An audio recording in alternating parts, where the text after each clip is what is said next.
안녕하세요. 내란특별재판부의 진행을 맡고 있는 조상원입니다. 오늘 제8화 조태용 전 국정원장 구속, 박성재 법무장관 영장 재청구, 노상원 축첩과 여인영의 메모에서 그들의 내란과 계략이라는 주제입니다. 또 인태원 소장님과 함께 오늘은 윤석열 내란 진압 과정에서 아주 맹활약을 해주셨던 아주 귀한 손님을 처음으로 모셨습니다. 민주당 부승찬 의원님 나오셨습니다. 박수. 예, 안녕하십니까. 네. 부승찬입니다. 이렇게 초대해 주셔서 네. 너무너무 감사합니다. 저는 내란 생각만 하면 제가 제일 처음에는 우리 임태훈 소장님 생각나서 우리 그 스픽스 대표님한테 저 무조건 그때 아는 분도 아니었어요. 그거 잘 아시냐고. 모르는 분인데 나 저분이랑 방송을 할 거다. 이렇게 해서 시작을 했고, 첫 게스트로 이제 의원님을 모실 때 누가 이제 오셔야 되나라고 했을 때는 무조건 부승찬 의원님을 하셔야 된다. 그래가지고 우리 임태훈 소장님한테 엄청 공을 들였습니다. 네. 고맙습니다. 네, 아유, 와주셔서 감사합니다. 네, 이제 부승찬 의원님은 제가 국방부 대변인일 때 되게 기억이 남습니다. 그리고 우리 임태훈 소장님도 굉장히 이제 군에서 굉장히 맹활약을 하고 계신데 두 분의 인연은 어떻게 되게 좀 오래되셨나요? 아니면 근래에 생성된 인연이신가요? 뭐 김종대 의원, 그러니까 이제 전 정의당 국회의원이셨죠. 네. 거기 이제 제가 보좌관을 했고, 보좌관을 하면서 이제 자연스럽게 우리 임태훈 소장을 그때 20대 때죠. 자연스럽게 이제 만났는데 네. 성격이 아주 독특했죠. 어떻게 독특한가요? 글쎄요, 이게 보면 이렇게 약간 전투적이기도 하고, 그리고 한번 물면 놓지 않는 약간 불독 같은 성격. 그래서 이해가 좀 안 됐어요. 왜냐하면 그냥 이게 정의당의 정체성이라는 게 사람을 존중하고, 물론 다른 당도 그렇지만, 그다음에 약자를 보호하고. 근데 정의당이 아니니까. 아니 정의당과 어울리시니까. 전 정의당하고 안 어울려요. 아니 예전에 네네네. 노회찬 우리 네, 그렇죠. 의원님이 이제 생존에 계실 때, 네. 그때는 좋았죠. 네, 그렇죠. 네. 그때 이제 그런데 이제 성격이. 근데 그 성격을 제대로 본 거는 우리 고 이해람 중사 극단적 선택 사건이 있었을 때 성폭력에 의한 그때 이제 임태훈 소장을 알게 되고 민간군 합동위원회도 들어갔었고 네. 그때 대변인 하셨고. 저는 대변인이었고 그러면 저는 방어자, 네. 공격자. 공격자라기보다는 진실에 가까이 가고 싶은 그런 마음을 가진 사람. 따뜻한 사람인데 네. 성격은 그게 아니니까 얘 뭐야 뭐 이런 거였죠. 그렇군요. 예, 그때부터 인연이 돼서 지금까지 이어지고 있고 그러다 보니까 이제 제가 군 사망 사건과 관련된 국회에 들어와서 그런 쪽에 많이 일을 하게 되고 그분들과 이제 손잡고 같이 가고 그다음에 법을 개정하고 뭐 이런 거를 하고 그다음에 이제 우리 연결식 가 보면 이게 소장님이시잖아요. 네. 근데 이제 항상 뒤에서 꾸준히 일을 하더라고. 그러니까 거기서는 또 다른 모습이 보이는 거예요. 그러면서 이제 약간 매력적인 약간 그런 쪽으로 이제 인식이 변하고 있죠. 네. 지랄해서 매력적. 뭐 그래도 그러다 보니까 이제 나중에 생기는 감정적인 거는 존경. 저랑 키워드가 같으시네요. 제가 얼마 전에 우리 또 연결식을 했었잖아요. 김상현이 형 이제 연결식에 우리 이제 그러니까 장례식 기간 내에 그 국감이었어요. 네. 그런데 시간을 내서 와주셨고 추모의 밤을 이튿날 했고 마지막 날 이제 연결식이 종합국감이니까 간사시니까 잘 못 비우는 거예요. 10시에 연결식이 시작이니까. 근데 제가 이제 아침에 일찍 차가 막히니까 분당에 있으니까 국군 수도병원이 갔더니 누가 밖에 우두커니 서서 온 조화들이 이렇게 하나하나 보고 있는데 의원님이시더라고. 깜짝 놀랐어요. 올라가서. 그래서 아유 어떻게 아침에 이렇게 오셨냐고. 그런데 자기가 연결식 못 오니까 미리 와서. 아버님한테 너무 이제 미안해서 또 상현이 보기에도 미안하다고 거기 장례식장도 안 들어가고 밖에서 그냥 또 안에 이제 식구들이 이제 준비하고 있으니까 바쁠까봐. 뭐 문 닫고 있으니까 또 결례일까봐 밖에서 우두커니 서서 그 온 조화들을 하나 이렇게 그렇죠. 보면서 네. 이렇게 뭔가 이렇게 생각에 깊이 잠긴 모습을 그때 약간 지적인 느낌이. 지적이었어. 아, 엄청 그렇구나. 지적이었어. 아, 그래서 내가 네네. 올라가서 너무 놀란 거예요. 오. 왜냐하면 내가 상상하던 모습이 거기는 그냥 아무도 없어야 되는데 네. 국회의원이 한 명이 와서는 아무도 보좌관도 없어. 혼자서 우두커니 서서 뭔가 생각에 상념에 잠기친 것처럼 조화들을 이렇게 하나 둘 보면서 두벅두벅 걸어가더라고요. 그래서 내가 그걸 의원님 소리를 하기가 싫더라고. 근데 깼지 내가 의원님 이러면. 왜냐면 제가 사실 그 얼마 전에 그 시기에 저희 이제 촬영이랑 겹쳐서 이제 그 못 오시고 이제 제가 이제 전화로 이렇게 대화를 하는데 저도 그런 게 있어요. 이 군 사망 사건이나 이런 문제 있을 때 임태훈 소장님 계시나? 라는 그곳에 늘 이제 얘기를 하고 그러니까. 계시더라고요. 그래서 제가 그때도 제가 아마 전화로 그 말씀을 드렸어요. 제가 정말 존경한다고 라고 말씀을 드렸고 그리고 그때 이제 얘기를 하시면서 유일하게 말씀하셨던 국회의원 오셨다. 또 2번이나 오셨다 했던 분이 이제 부승찬 의원이셨어요. 그래서 제가 악착같이 모셔야 된다라고 이렇게 뵀지요. 네, 서로 약간 따뜻한 얘기는 여기까지 하고요. 그래서 네. 약간 네. 지랄해서 존경. 네. 근데 우리 이제 의원님이 사망 사건 관련해서 네. 지금 중요하게 법안 하나 내신 게 있어요. 네. 뭐냐면 이건 꼭 말씀을 드려야 돼요. 군인이 죽으면 이제 현충원을 다 가는 게 아니라 순직 심사를 받고 순직 결정이 나야 현충원을 갈 수 있어요. 네. 그런데 이게 순직 결정을 하는데 등급을 매겨. 그 1급, 2급, 3급처럼 등급을 매겨요. 그래서 이걸 유족들이 없애달라라고 해가지고 의원님이 지금 죽음의 등급을 매기지 말자라고 해서 법안을 하나 내셨습니다. 개정법안을. 예, 그래서 아직 뭐 심사는 안 했고요. 네. 뭐 어찌됐든 국방부도 설득했고, 그다음에 이제 야당을 설득해야 되는데 설득이 될 것 같아요. 뭐 전체 회의, 국정감사 할 때마다 제가 얘기를 하니까. 예. 지겹대 해줘 버려야지 약간 이러는 건가. 그렇기 때문에. 근데 꼭 됐으면 좋겠어요. 저도 네네. 이제 제가 저희 남동생 얘기를 가끔씩 하는데 제 남동생이 그 GOP를 다녀왔어요. 딱 20살이 됐을 때. 근데 그때가 그 바로 옆에 그 포 사고가 나서 엄청 막 죽고 막 이랬던 그 사건이 있었던 시기여가지고 막 그때는 막 무슨 사고만 나면 이렇게 왜 안절부절한 그때 생각이 너무 나는 거죠. 그래서 참 너무 어릴 때 이렇게 그 나라를 위해서 이제 뭐 끌려가듯이 가서 그 사람들이 뭐 자살을 했든 아니면은 뭐 이렇게 사망을 했든 어떤 경위든 간에 너무 아깝잖아요. 그래요. 그러니까 이제 우리가 이제 늘 얘기하는 게 헌법에도 국방의 의무가 있고 병역법에도 병역의 의무가 있는데 국가는 의무만을 강조하지 책임을 지지 않잖아요. 네.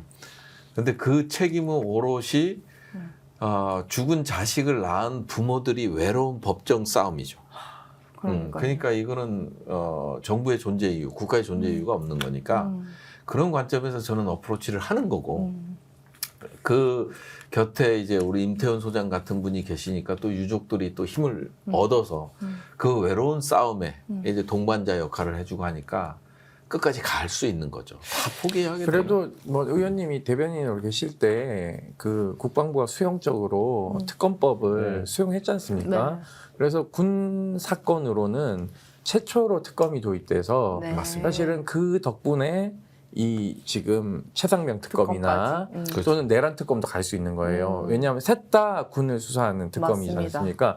만약에 이게 그 당시에 수용되지 않았으면 뭐 전익수 장군 이런 사람들이 강등 처분이 유지되지 않죠. 최근에 그날 이제 연결식 하는 날 공교롭게도 전익수 공군 법무실장에 대한 강등 처분 사건에 대해서 항소심 법원이 강등이 아니라 원래 이거 해임 파면시켜야 될 사안이다 라고 해서 판결을 세게 했습니다.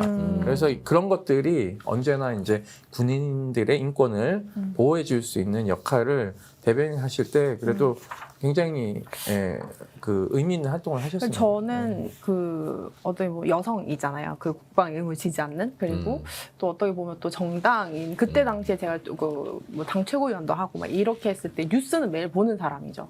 근데 제가 가장 그 민주주의가 어디서 발현하고 있나 그리고 그래도 민주 정부가 들어선 게 어디서 확 느껴질까 했을 때는 늘 군 사건이었어요. 굉장히 보수 정권은 굉장히 폐쇄적이고 굉장히 이런 강압적인 느낌이었다면 그래도 그동안 누적된 어떤 군 뭐 이렇게 뭐 사망 사건 이런 거를 그나마 어떤 그 이렇게 좀 최선을 다해서 좀 해결해 보려고 했던 그런 부분들이 그래도 뭐 문재인 정권 정부 때도 그렇죠, 그렇고 그렇죠. 이제 지금 이재명 정부까지 이어지는 그렇죠. 거 아닌가. 기무사도 그때 해편시켰지 않습니까? 네, 그래서 그렇습니다. 그 이분들 덕분에 그래도 이제 군이 여기까지 그래도 잘 왔지 않을까라는 두 분 모두에게 이제 존경의 마음을 내란 드립니다. 얘기 이제 들어가 보시죠. 네, 이제 내란 그래 왜 그러냐면 그렇게 아까운 목숨을 전부 다 도구화를 한 거 아닙니까? 그렇죠. 윤석열이 내란 속의 이놈은 그래서 저는 그 고발사주 속에였지 않습니까? 그래서 맞아요. 저는 제일 처음에 제가 우리 그 방송에서도 몇 번 말씀을 드렸지만 그 국방부를 제일 처음에 들어갈 때도 이제 2022년 3월 달에 국방부 들어간다고 했을 때 저 최소 이적죄 저지르려고 들어간다라고 그렇게 생각했어요? 글을 썼어요. 아 진짜요? 최소 글을 썼어요. 그때 청와대 그 기밀 장소 다 이제 공개하면서 청와대 외 보안 다 망가뜨리고 그 짓을 하면서 이렇게 들어갔을 때 저 사람은 최소 이적죄를 저지를 것이다 했는데 이적죄로 기소가 된 거예요. 그래서 네, 그래서 그러면 뭐 계엄을 가장 먼저 예측을 했네. 아니 그 계엄을 예측했다기보다는 인간을 파악을 했다. 저놈의 탐욕을 이해를 했다라고. 영구집권. 그렇죠. 그리고 제가 이제 판단했을 때는 그랬었는데 이게 사실 그 고발사주 기자와 계속 계엄할 것 같지라는 얘기를 정부 초반부터 했어요. 왜? 이게 뭐 우리 두 분이 이 굉장히 군사적인 부분에서 정보로 접근한 게 아니라 저희는 촉으로 접근했죠. 저 뭔 사건 저지른다. 저거 이적죄는 저지른다. 뭐 이러면서 저희가 그렇게 접근을 했는데 12월 3일이 돼버린 거예요. 저는 그날 그때 제가 밤새 울었던 기억이 나거든요. 막 통곡을 했어요 그날. 저는 그때 어떤 생각이었냐면 내가 그때 좀 뭐 덜 열심히 해서 저놈이 대통령 돼서 내가 이 꼴 보나라는 그런 충격 때문에 국회를 막 부수러 군인들이 막 들어오는데 그렇게 막 눈물이 나더라고요. 근데 그 두 분은 현장에 계셨잖아요. 네. 그리고 또 이제 임태훈 소장님은 또 국회에다가 가장 그 계엄을 할 거다. 저도 국회 네. 제가 도착하니까 10시 47분에 근처에 도착했어요. 그러니까 저희 사무실에 있었는데 신촌인데 그날 모 당 대표님이 공식 방문해서 같이 밥 먹고 있었어요. 근데 계엄 터져가지고 오면서 순서대로 전화했습니다. 그러니까 왜냐하면 시민사회 빨리 그러니까 계엄이 작동하면 계엄 해제시켜야 된다는 게 우리는 계엄문건 폭로에서 알잖아요. 그래서 의원님들이 중요한 거야.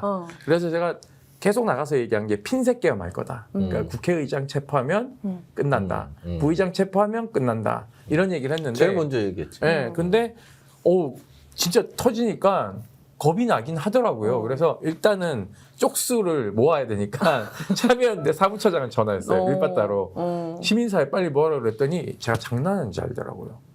그날 다 농담으로 받아들였죠. 홈커밍 데이를 하고 있었대, 참여연대가. 그러니까 다 모여 있으니까 그러니까 뉴스를 못 보고 있었던 이게 거야. 무슨 어떤 거냐? 다 모여 있으니까 또 단체로 그 집단이 빨리 모일 수도 있었던 그래서 거잖아요. 내가 그러니까 다 모여 있다고 잡아가기 좋겠네. 빨리 사람들 모아라고 전화 끊고 두 번째 네. 노조하고 진보단체 모아야 되니까 박성훈 대표한테 전화를 했어요. 박성훈 대표가 박성훈 대표님이라고 한국 진보연대 대표님이세요. 그쵸? 전화를 했죠. 그랬더니 여기는 빨리 알아들으셔. 그랬더니 내가 뭐 하면 되냐고 국회의장님한테 전화를 드려라. 그리고는 제가 전화한 게 이재명 대표한테 전화를 했어요. 10시 37분에 받으시더라고. 이게 역사의 네. 바로 뒤에 있었던 네, 그래서 사실이었고 무조건 의회를 장악하셔야 된다. 지금부터 계엄 해제해야 된다. 잡히면 안 된다. 무조건 의회를 사수해야 된다. 알았다. 끊으시더라고요. 나중에 보니까 단톡방에 40분에 국회로를 찍으셨구나. 근데 나중에 알았어요. 그거. 그러고는 맞아, 40층을 도착했는데 문이 안 닫혔더라고요. 그러고는 의원님들이 한두 분씩 오시는데 의원님들이 겁을 먹었어. 아, 겁 근데 먹지. 내가 누구라고 얘기는 못하는데 검사 출신이야. 아 그래요? 민주당 수소 충전소에 내렸어. 내렸는데 내가 검사 출신이면은 마스크를 한 끼고 10명이 안 될 있었거든요. 텐데. 마스크를 내가 끼고 있었어요. 그러니까 내가 막 다가가니까 자기 잡으러 온 줄 알고 마스크 쓰면 누군지 모르잖아요. 그래서 내가 내렸지. 접니다. 그랬더니 놀라는 거예요. 그래서 어떻게 되니? 담장 넘으셔야 된다고. 문이 막혔다. 사방이 다 막혔다 그랬더니 의원님들이 담장을 넘는 게 훈련이 안 됐잖아. 벙찐 표정이야. 그렇죠. 나보고 담장을 넘으라고 이런 표정인데 네. 다 밀어넣었어요. 무조건 의원님들이. 그러니까 의원님들이 굉장히 빨리. 아유, 서미아 의원도 넘는 거 보면. 네. 그러니까 저는 그날 막 실랑이를 내고 이제 막 이렇게 여성 의원들도 이렇게 막 발로 시민들이 그렇죠. 이렇게 막 시민들이 해주고 올려주고 위에서 이렇게 잡아주고. 당겨주고. 예, 그게 폭이 높아요. 높죠. 높아서 잘못 넘으면 다쳐. 가랭이 찢어져요, 진짜. 찢어진 네. 것뿐만 아니라 또 끝에가 뾰족뾰족한 뾰족뾰족해. 부분이 있어서 굉장히 위험하기도 하고. 맞아요. 그러니까 의원님 계엄 편람, 그러니까 처음에 의장실에서 계엄 편람책을 달라 그러더라고요, 저한테. 그래서 왜 그러냐 그랬더니 그 계엄 해제를 해야 되기 때문에 계엄 편람책을 봐야 되는데 그래서 내가 화를 냈어. 이게 불법 친위 구태타인데 무슨 그 안건이 송부가 안건 그 전자 선고가 와야 돼요. 그쵸. 홍보가 와야지. 그래서 내가 그거 안 온다. 반란군이 먼저 올 거다라고 얘기했더니 뭔 말인지 못 알아듣더라고. 계속 전화하는 거야. 그래서 그러지 말고 빨리 국방위원들한테 물어라. 국방위원장 국민의힘인데? 아니 여기 민주당 국방위원들한테 국방위원들. 위원들한테 빨리 민주당 소속 의원들한테 물어서 대응해야 된다라는 얘기를 했죠. 그래서 나중에 그거 수기로 했을 거예요. 그렇죠? 네. 이게 사실은 뭐 그때 상당히 다급했죠. 다급하고 제가 가장 답답했던 거는 의원님은 처음에 이거 딱 들었을 때 어떤 느낌이 있었어요? 어떻게 또 인지를 하셨어요? 이게 유튜브를 보는데 그 방송 대기 중이라는 글씨만 써 있고 SBS인지 뭔지 모르겠는데 써 있고 화면이 안 나오는 거예요. 근데 뭐 중대 발표를 한다는 거야. 야, 이게 뭘까? 그런데 나중에 27분 정도에 이제 윤석열이 딱 갔더니 시작되더니 30분인가? 네, 맞아요. 그거간에 막 비상계엄을 선포합니다. 이렇게. 야, 그거 라이브로 보셨군요. 예, 그냥 빵 때리고 튀어나갔죠. 튀어나가서 오니까 이제 저는 용인서 오니까 용인병이니까 오는데 차가 엄청 막혀 있는 거야. 그렇죠, 저는 밑으로 해서 연말이고. 삼정문을 통해서 올라오는 그 여의도 저 벚꽃 네네네. 그쪽에서 이렇게 올라오면 삼정문 소통관과 의원회관 사이 길로 오는데 제일 답답한 거는 뭐냐면 경찰들한테 얘기를 하는데 아무 얘기를 답변을 안 해주잖아. 답답하잖아요. 네. 답답해서 이제 저쪽 보니까 이제 저쪽 편에 보니까 약간 낮은 데서 이제 뛰어넘는 국회의원들이 근데 보이는 거야. 야, 폴짝폴짝 이거 이렇게 내 집을 밤에. 뛰어넘어서 간다? 난 이게 용납이 안 되는 거. 그때도 자존심이 허락하지 않더라고. 그래서 한 바퀴를 이렇게 돌면서 이제 문마다 돌고 있는데 위에서 막 이제 헬리콥터가 다다다다 하면서 첫 1호기가 내리기 시작하는 거야. 저 야. 그거 보면서 큰일 났다. 아니 저는 이렇게 봤잖아요. 그때 눈도 한두 방울씩 한 방울 맞아요. 내리고 이렇게 보는데 야 그래갖고 이제 보좌관한테 전화한 거야. 근데 본청에 들어가 있는 거예요. 본청에 들어가 있고 그 다음에 이제 이규정 선임비서관 들어가 있어요. 거기도 들어가 있었고 이제 우리 보좌관 비서관들이 이제 거기 들어가 있었고 야 어떻게 가면 되냐 그랬더니 이제 난 문을 통해서 난 가겠다 내 집이니까 내가 그만 그래서 이제 약간 아무도 안 해. 기세로 가겠다라는 거죠. 그런데 이제 가스 거기 충전소 거기 딱 갔는데 사람들 엄청 모여 맞아요. 거기 엄청 모였어요. 근데 갑자기 모세의 기적까지 쫙 듣기더니 국회의원이다 뭐 들어보내라 막 이러고 있는데 안에 경찰관 간부 2명이 있는데 네.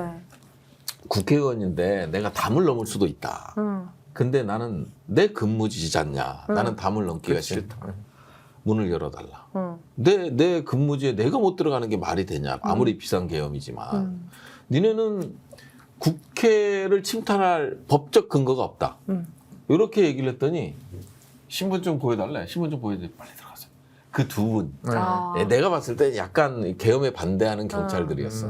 그때 그거- 이름을 알아놨어야 되는데 아. 안에 들어갔는데 우리 보좌관하고 통화하는데 지하 통로가 있잖아요. 네, 있죠. 네. 의원회관에서. 의원회관에서 이제 아, 그 그- 본청 그- 가는 이제 막 국회 도서관 그때 쪽. 이제 네. 707 애들이 내렸으니까 내린 상태에서 막 그 본청으로 이제 진입 시도를 할 때였지. 그러니까 우리 보좌관이 지금 지하 1층은 열려 있으니 의원회관 위로 통해서 이제 들어가라는 위로 거지. 들어오면 안 이제 되고. 막힌다. 체포된다 이거지. 야, 그때 또 그 이제 30대 생각을 하는 거예요. 야, 나도 30대 때 한 주먹 했는데. 야, 그 나 특전사 한번 붙으려고? 정문으로 갈게. 어우. 정문으로 갈게. 어. 그래서 막 그때 막 주진우 막 들어와 있고 막 맞아요. 이러더라고. 주진우 기자 막 들어와 있고 막 이런데 막 유튜브 촬영하고 막 삿대질 하고 있고 막 안기령이 보이고 막 이럴 때였어. 그런데 딱 해서 그 검은 옷을 입은 애를 이렇게 막 이렇게 밀고 본청으로 들어가려고 하니까 등을 이렇게 두들기니까 탁 돌아보더니 네. 내 국방인데 응. 국방의 간사인데 응. 들어가야겠어. 그랬더니 비키더라고. 어. 나 그래서 계엄 실패할 줄 알았지. 그냥 기세야, 기세. 그러니까. 계엄 기세가 그래서 중요해. 응. 우리 보좌관은 이제 잡힌다, 체포된다. 그러니 음. 지하로 와라. 아, 체포될 때 체포되더라도. 아, 그렇지. 아, 우리 박선원 의원은 그 생각을 하면서 왔대잖아. 어떤 생각을 하면 이거 도망가야 되나? 어. 그다음에 맞으면 어떻게 해야 되나? 어.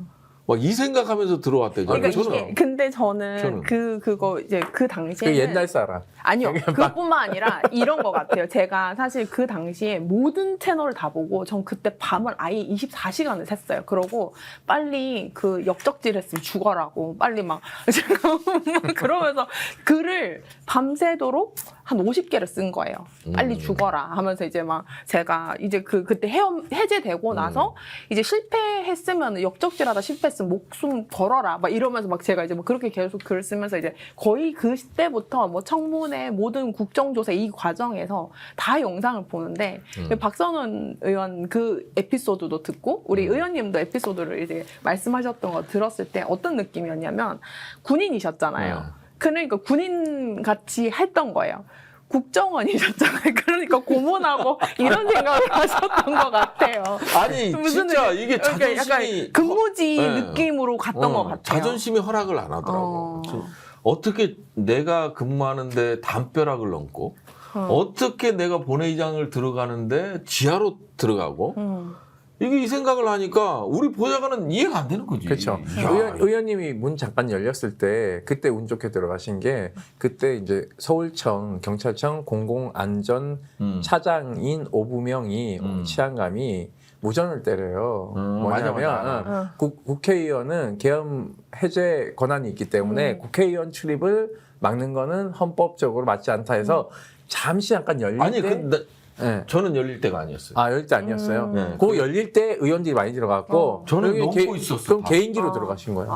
아니 그 두 경찰관 네. 그러니까 개인기지. 그 두 분을 알았더라면 저도 저 보국 훈장 추천을 했을 텐데. 아니, 군인이 아니기 때문에 다른 뭐 아니 좌우지간, 좌우지간. 보국. 그래서 그래갖고 이제 어찌 됐든 그렇게 이제 들어갔죠. 들어가서 이제 계엄 해제 의결까지 하고 그런 과정이 있었죠.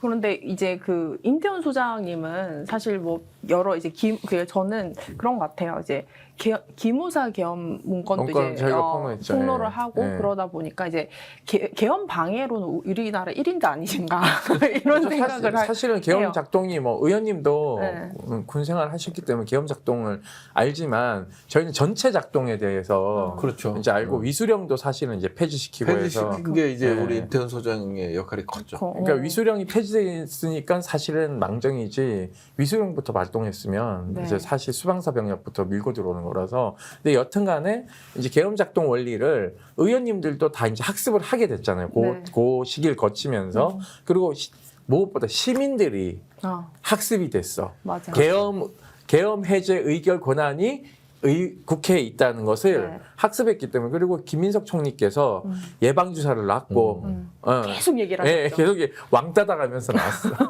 아니 김민석 총리님이 나한테 네. 뭐라고 했냐면 네.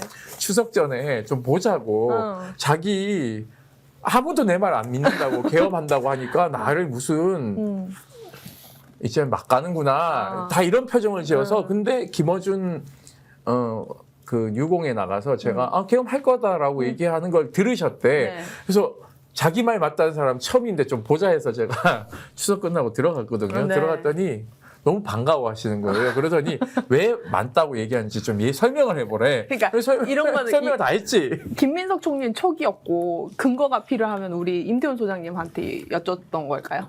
아니 그러니까 자기가 제보 받은 게 있는데 제보 받아. 제보 받은 게 있는데 제보자를 누구다라고 얘기할 수는 없잖아요. 없죠. 그러니까는 자기는 있는 제보 받은 걸 그대로 얘기했을 뿐인데 이걸 마치 약간 음모론적으로 얘기를 하니까 사람들 분위기가 그때 김민석 너무 오버하네. 뭐 심지어는 민주당 안에서 민주당 안에서 그랬고 아유, 민주당 우리 서울의 봄 팀이 꾸려졌잖아요. 네.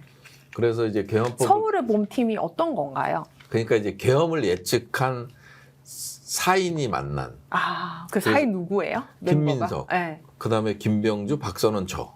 네, 그 국방위원들. 그래서 이제 계엄법 개정안 만들어내고 네. 이런 식으로 해갖고 계엄을 원천적으로 금지하는. 이번 계엄에서 맹활약하셨던 네 분이 이제 네, 그 서울의 봄팀이네요. 서울의 봄팀이 이걸 예측했는데 이름 누가 지으셨어요? 서울의 봄팀 그때 영화 한참 유행하고 유행해가지고 우리 저거 하자 이렇게 된 거예요. 그때 또 그때가 이제 그거잖아요. 예, 정승화 총장 네. 뭐 하고 이제 쿠데타가 일어났을 때니까 12.12 쿠데타가 일어났을 때니까 이걸 막자. 그래서 이제 서울의 봄이라는 이제 영화 제목을 가지고 해서 이제 입법을 한 거죠. 그러면 그 이전에 네. 우리 의원님은 그러니까 김민석 총리는 어떤 제보를 받아서 인지를 하기 시작했다고 하면 우리 의원님은 어떤 부분에서 제가 저는 이제 계엄을 하겠다라는 판단하셨어요? 6월 달에 페이스북에 글을 쓴 게 있어요. 지난해 6월. 네. 페이스북에 글을 썼는데 뭐냐면 계엄 예측을 했죠. 뭐냐면 저는 이 오물풍선 우리 대북 전단 살포. 네. 이게 민간이 아니라 그다음에 이제 이 군이 동원되고 그다음에 뭐냐면 이제 맞대응을 하잖아요. 네. 그러니까 우리 대북 전단만 막으면 항공안전법상에 승인된 초소형 비행체에 대한 초소형 비행체에 해당하는 거예요. 2km 이상의 초소형 비행체로 분류되는 드론, 그다음에 풍선 뭐 이런 것들을 DMZ 넘어 날리는 거는 승인을 받게끔 돼 있어요. 그쵸. 근처에서도 승인을 받게끔 했는데 이게 항공안전법에 국토부 장관이 국방부 장관으로 위임을 해요. 이 군사지역 인근에 DMZ 인근에서의 비행에 대해서는 국방부 장관이 승인이다. 근데 이제 거기서 이제 장관 고시를 내린단 말이에요. 네. 합참의 승인을 받고 거기서 대북 전단위가 됐던 뭐 드론이 됐든 날려라. 요렇게 해서 이제 국방부 장관 고시가 나왔고 그다음에 이게 승인을 받지 않는 날리는 살포하는 행위에 대해서는 단속하게끔 돼 있어요. 그렇죠. 경찰과 합동. 네. 이게 법에 명시된 거예요. 그걸 안 하기. 그걸 안 하는 거예요. 이상하게. 그러면서 이제 김명수 합참의장을 불러갖고 계속 이거에 대해서 질문했는데 이 직무유기다. 왜 안 하냐. 근데 이게 답변이 이상해. 우리가 뭐 권한이 없습니다부터 시작을 해서 막 답변이 하여튼 김명수 답변이 제가 완전히 그냥 뚜껑이 열릴 정도였어요. 그래서 김명수랑 계속 싸움질을 하는데 대북전단 보낼 때 북한은 오물풍선 보내고 대북전단이 항상 선이에요. 네. 그다음 후가 오물풍선이었어요. 이 시퀀스가. 보통은 사람들이 사람들 반대라고 반대로 생각하죠. 그게 아니었어요. 오물풍선이 와서 이제 뭐 우리 대북전단 안 뿌리면 오물풍선 안 와요. 그러니까 북한은 자극하지 않으면 사실상 그래서 별 대응을 안 하죠. 그래서 이제 그렇게 하고 그다음에 거기서 이제 군사적 활동들이 이례적이었어요. 뭐냐면 북한이 도발했을 때의 군사적 행동을 하는 거야. 연평해전 같이 그렇죠. 서해에서 NLL 이남 지역으로 포사격 훈련을 한다든지, 그 다음에 9.19 합의를 일단 항공 쪽만 우선 효력 정지를 시키고, 그 다음에 이제 이런 거부터 시작을 해서 북한이 우리가 그렇게 했을 때 북한이 도발을 했거든요. 네.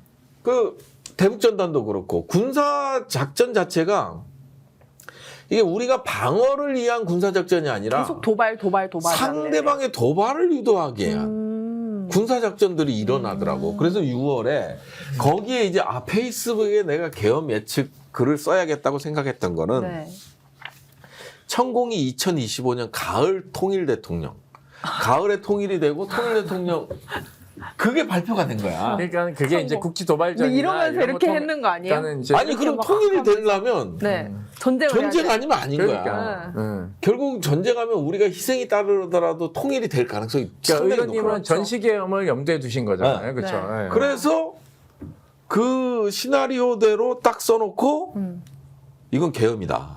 그 계엄으로 간다. 그래서 비상대권 지려고 한다고 생각하시는 이렇게 썼는데, 그리고 그때 뭐였냐면 이상민이가 어딜 가요. 그 전 행정부 장관 구속돼 있는. 네. 방첩사를 간다. 방첩사를 국수본 애들을 끌고 가죠. 맞습니다. 그거 제가 제보를 네. 제가 받았잖아요. 그래서 이걸 신원 씨한테 김태효도 질의를 했던 거고.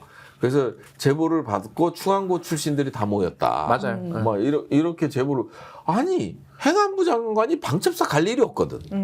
그리고 그러면 국수본부장도 갈 일이 없어. 계엄을 염두에 두지 않으면 갈 일이 없다. 네. 그리고 이제 계엄의 건의권자는 국방부 장관과 행안부 장관 둘이잖아요. 네. 근데 이제 이 국방부 장관도 충안고고 행안부 장관도 충안고야. 네. 그러면 계엄의 길은 뚫려 있는 거지. 그래서 그때 방첩사를 방문했을 때 이 제보를 받고 나서 천공에 이제 2025년 통일 대통령. 약간 그 영감을 주셨군요. 통일 대통령 딱 하는 순간 이거다. 이 군사 작전들이 이거였구나. 그래서 글을 썼죠. 한동안 저희 방에 보수 나이 드신 분들 네. 전화 엄청 왔어, 항의장. 그리고 요 시그널과 네. 또 하나는 김용현이 경호처장일 때 그 대통령 관저에 다 그렇죠. 모여 있잖아요. 거기 네. 한미연합 부사령관 집, 육군참모총장, 합참의장, 국방부 장관, 이 경호처장 집이 다 거기 모여 있어. 공관촌인데 거기에 누굴 부르냐? 방첩사령관, 특전사령관, 수방사령관을 경호처장이 불러서 만찬을 합니다. 네. 이거는 대놓고 전 그렇게 계엄을 나가는 하겠다라는 경호처장 처음 거지. 봤어요. 네. 그러니까 권한이 없는 자가 그걸 불렀다는 건 이거는 비상대권을 지겠구나라는 의심을 우리가 그때 했었잖아요, 그렇죠? 예, 그래서 6월 달에 6월 24일 날인가 이때 페이스북에 올리고 기사화도 됐어요. 그러고 나서 이제 8월에 김민석 총리 계엄 예측을 했고 9월에 이재명 대통령이 말씀을 하셨고 뭐 이런 이 순서대로 갔던 그러면 이게 그 서울의 봄팀 4인이 각자 이제 저 이상하다 해서 이렇게 모이게 된 건가요? 그렇죠. 저는 그때 근데 이제 그걸 김민석 총리께서 하셨던 거죠. 이거 대응하자. 정말 법으로 우리가 방어할 수 있는 거, 예방할 수 있는 거 법밖에 없다. 계엄법을 강화하자. 네. 이거 그다음에 국회의원들을 체포 못하게 하자, 현행범으로. 뭐 이런 것들이 이제 최초의 법안이 그때 서울의 봄팀에서 법안을 개정하고 그러고 나서 이제 기자회견도 하고 그랬죠. 그랬구나. 네. 저는 되게 그랬던 게 2023년 그 10월 국방의 날 때부터 그 탱크 몰고 그걸 했었잖아요. 시가행진을 했었잖아요. 저거는 제가 그래서 그 장면을 보고 그 보잉 선글라스 끼고 끼었죠. 근데 그것도 너무 소소하지 않아? 난 그거 보고 눈이 돌았다. 저거 갔구나 드디어. 저는 그 윤석열이 검찰총장일 때 했던 짓을 알잖아요. 무슨 짓을 했는지 다 알았는데 저거 드디어 국궁뽕까지 이제 받았구나. 좀 돌았다. 이러면서 그때 느낌이 저 사람은 뭐라도 하겠다라는 그 그 느낌이 들었는데. 근데 사실은 김용현을 장관 안 치면서 그 예측을 어느 정도 하셨잖아요. 왜냐하면 신원식 장관이 본인 그만두는 걸 그날 알았어요. 붕짜짜 붕짜. 네, 그날 알았어. 아니 어느 장관이 너 오늘 그만둬 나가 이렇게 하는 장관은 없어요.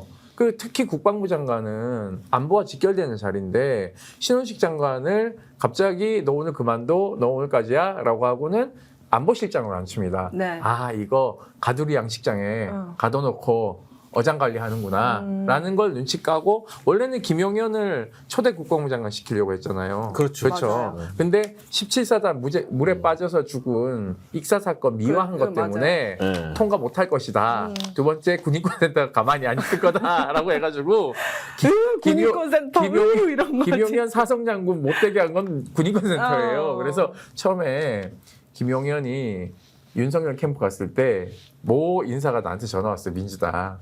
우리 이제 다 죽었다. 그래서 너나 죽어라 그랬어요. 내가. 그 사람 지금 대통령실 가서 일하고 있는데 아 진짜요? 내가 너나 죽어라. 왜 죽냐 우리가.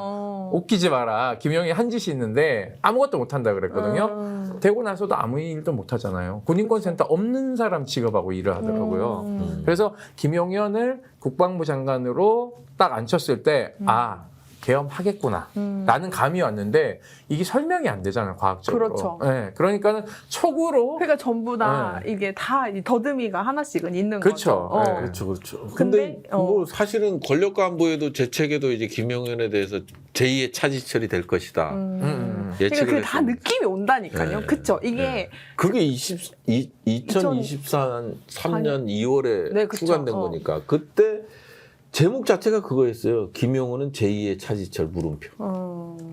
그렇게 된 거지. 그렇구나. 그래서 이분들의 촉 덕분에도 이제 계엄들을 막았다 이렇게 정리를 하고 넘어갔습니다. 보는 일은 비슷한 것 같아요. 아니 그거보다 하도 이상한 놈들이니까 그러니까 이상한 놈 옆에 이상한 놈 이상한 놈 옆에 진짜 또 이상한 놈 이런 느낌이잖아요. 지금 보면 그 계엄 지금 그렇지 않나요? 이렇게 전 딱 보면은 어떻게 제가 이런 얘기하면 좀 그런데 생긴 상도 어떻게 저렇지? 이런 사람들만 다 모아놓고 그리고 또 이제 약간은 그러니까 말을 하거나 이런 부분들이 진짜 제가 눈빛이 같다. 지금 요번에 이제 검난이 일으키는 검사들도 그 법사에 나왔을 때 눈이 다 같지 않습니까? 아, 그렇죠. 그 공무원의 눈빛이 아니잖아요. 공무원이 아니. 공직자의 눈빛이 아니에요. 그 사람도 한번 해보자, 붙어보자 이런 표정들이었거든요. 뭐 사법부도 비슷하지 않아요? 네, 지금 그러니까 저도 지금 제가 굉장히 천대엽도 눈빛이 바뀌더만. 맞아요. 예. 이렇게 웃으면서 그렇게 되는데 그런 사람들이 다 이제 언제냐 우리 윤석열 때 다 임명이 됐던 사람들이 이제 지금 대다수였지 않습니까? 그래서 진짜로 끼리끼리 논다라는 그런 약간 뭐 굉장히 클래식한 어떤 그 명제가 근데 그 다시금. 끼리끼리의 최대 요즘 그 매칭은 누구냐면 임성근의 변호인 네. 누구인지 아시죠? 네. 법제처장 이완규? 이완규가 변호인이 됐어요. 그래서 구속되고 나서 임성근이 입을 조금 열다가 이완규가 왔어. 라는 임성근이 이완규를 선임한 게 아니라 이완규가 와서 선임을 당했어. 그러더니 입을 닫기 시작했어. 그러니까 이거는 이완규가 임성근 입을 봉하러 온 거예요. 그렇죠. 입막음하려고. 그렇죠. 왜냐하면 윤석열이 그렇죠. 윤석열 김건희 이게 지금 종교계 김장한 목사 이철규 의원 뭐 이거 다 연결됐잖아요. 그러니까 여기서 그냥 너만 죽고 더 얘기하면 어떻게 되냐. 줄줄이 사탕으로 지금 수사외압 가담자들이 엮여 나오는 거고 또 하나는 저는 그런 것 같아요. 그 지역구에 그 상대방 경선 나는 이 사람이 아직도 숨어 있다고 생각해. 아니 왜냐하면 이완규 법제처장이 임성근하고 관계가 없잖아요. 근데 갑자기 왔어. 그 입을 봉이네. 그러니까 저는 내란은 어차피 외환죄 일반 이적죄로 형을 받을 건데 이것까지 더해지면 윤석열 이제 끝장난다라고 생각한 거 같아요. 그러면 그 임성근하고 이완규를 분리시켜야 되는데 특검이 빨리 움직여야 되네. 삼청동 안 가. 박성재만 이제 영장이 발부됐잖아요. 네. 이제 아니, 실질 심사해요. 아니 그 영장 청구가 청구, 됐잖아. 재청구를 내일 실질 심사하잖아요. 네. 13일이니까 네, 맞습니다. 오전에 실질 심사하는데. 요건 들어가겠죠? 이번 들어가겠죠. 네, 들어가야 됩니다. 조태용이 들어갔기 때문에 뭐 조금 네. 저는 들어가는 게 맞다고 보는데 네. 박성재가 제일 많은 역할을 했죠. 영장 전담 4인방이 있기 때문에 3인방에서 4인방으로 늘었나요? 4인방이요? 4인방이 4명이잖아요. 4명. 아니 한 분은 그래도 뭐 아니에요. 아니야. 그 4인방이나 똑같은 것들이라고 생각합니다. 아니 그래도 그렇군요. 이번에 조태용이 들어간 거를 그거는 보면 그거는 발부를 해줄 수밖에 없어. 네. 왜냐하면 계속 기각시킬 수 없으니까. 그렇다면 네. 이제 내란 진압 오늘까지 수사와 재판 상황을 좀 살펴보겠습니다. 이제 내란에 가장 밀접한 부분부터 누구보다 이제 군을 잘 아는 두 분을 모시니까 이야기하다가 이 에피소드만 풀어도 거의 한 매주 오셔야 될 것 같은데. 그러니까 이거 언제 풀어요 이거. 그러니까요. 그래서 이제 내란 특검 수사와 관련해서 오늘 중요 뉴스들을 조금 살펴보겠습니다. 네. 그 황교안 내란 선동 등의 혐의로 체포가 됐고요. 네. 이제 특검에 이제 끌려갔습니다. 인치가 네. 됐습니다. 그리고 지난번 구속영장 아니죠. 그러니까 압수수색 압수수색 영장을 영장. 방해했죠. 네, 맞습니다. 그 특수공무집행 방해도 추가해야겠네. 그래서 이제 아마 체포영장과 이제 오늘 압수영장까지 같이 이제 그 쳤던 것 같습니다. 그리고 조태용 전 국정원장 구속이 됐고요. 이제 박성재 그 법무장관이 영장 재청구가 됐습니다.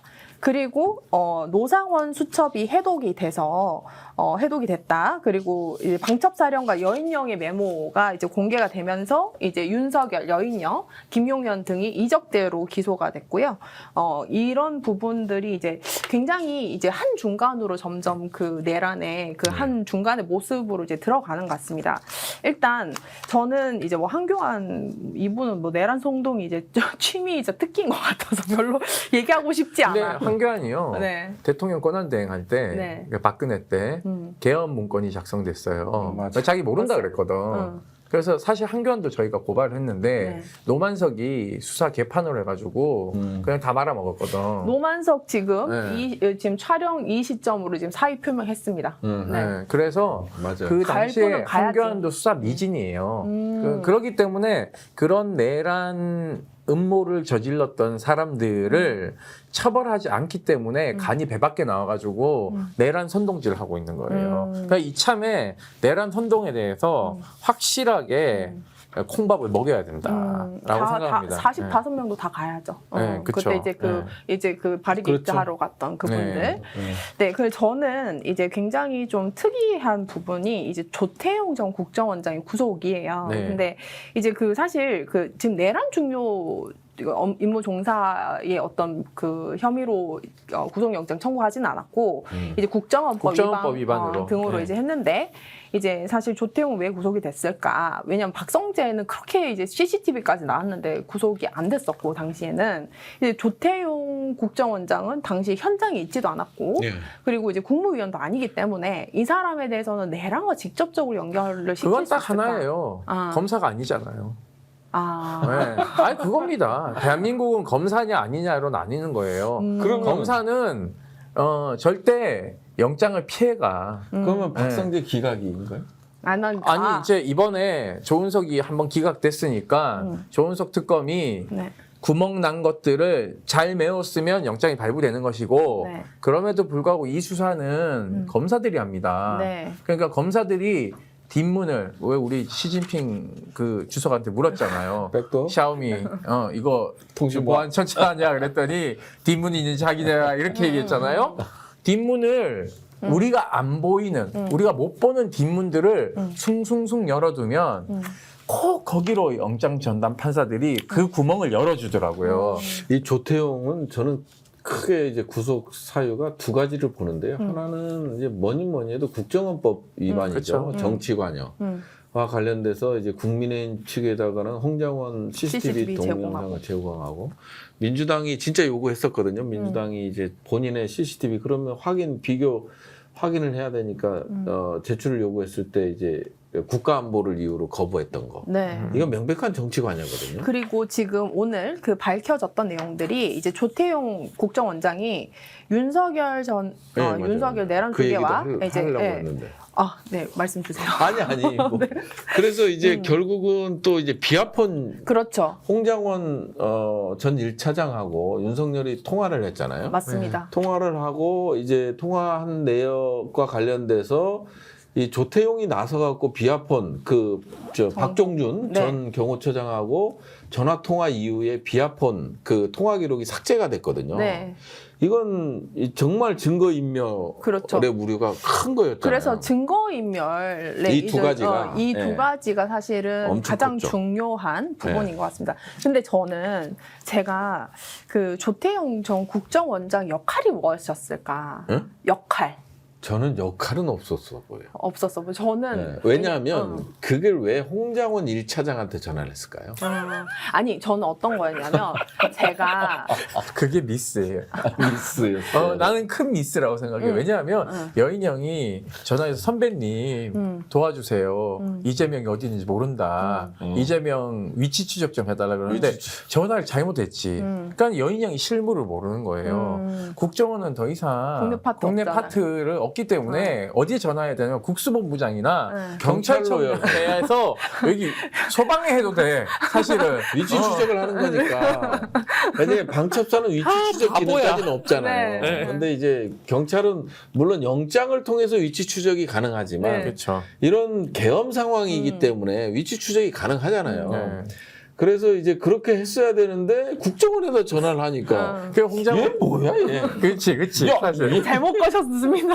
아니지. 홍장원은 절대 그렇게 얘기 안 하죠. 왜냐면 홍장원도 국정원이고 육사 출신이에요. 그렇죠. 이 사람이 공작 관련해서 잘 알기 때문에 되는 것처럼 얘기하잖아요. 그래서 시간 끌게 마치 보이스피싱 전화 받고 기뻐하면서 아니죠. 왜냐하면 일부러 길게 대화하거든. 왜냐하면 이 사람이 다른 범죄 못하도록 그렇죠. 길게 대화하듯이 홍장원이 길게 대답을 합니다. 그러면서 자기가 궁금한 점들을 물어보잖아요. 그래서 여인형도 사실은 이 치밀하게 계획에 있어서 실무 점검을 제대로 못하고 계엄을 했다. 그러니까 본인은 합수본부장 하면 내 말 다 들을 거야. 이렇게 생각하고 계엄을 실행한 것 같아요. 저는 그 당시에요. 그 당시 1월, 2월 달 그때 이제 그 한참 국회에서 청문회하고 국정조사 했을 때 조태용 국정원장이 굉장히 당당하게 자기는 미국 출장 준비를 하고 있었다 그랬었거든요.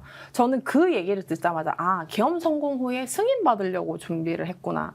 라는 생각이 들더라고요. 그러니까 국정원장이 이제 어쨌든 트럼프 정부에다가 이제 물론 지금의 정부가 당시 이제 윤석열 정부이긴 하지만 결국은 이거 군사 행위를 해서 비상계엄이면은 여러 이제 군사 한미 동맹이나 군사 조약이나 여러 가지들의 어떤 위반되는 부분들에 협조가 필요할 거 아닙니까? 그래서 저는 내부에서는 이제 전부 이렇게 뭐 각종 전 군단 사령관들이 움직이고 그다음에 조태용은 이제 국정원장이긴 하지만 사실 외교부 장관도 했었잖아요. 그 주민회사도 했고 그래서 이 사람이 자기는 그 알리바이를 만드는 느낌으로 난 그 자리에 없었기 때문에 난 괜찮아라고 했는데 저는 그 역대 우리나라 역사에서 그 쿠데타랑 그 다음에 어떤 그 군사 행위 이런 걸 했을 때 국정원이 개입 안 된 적이 없었잖아요. 그렇죠.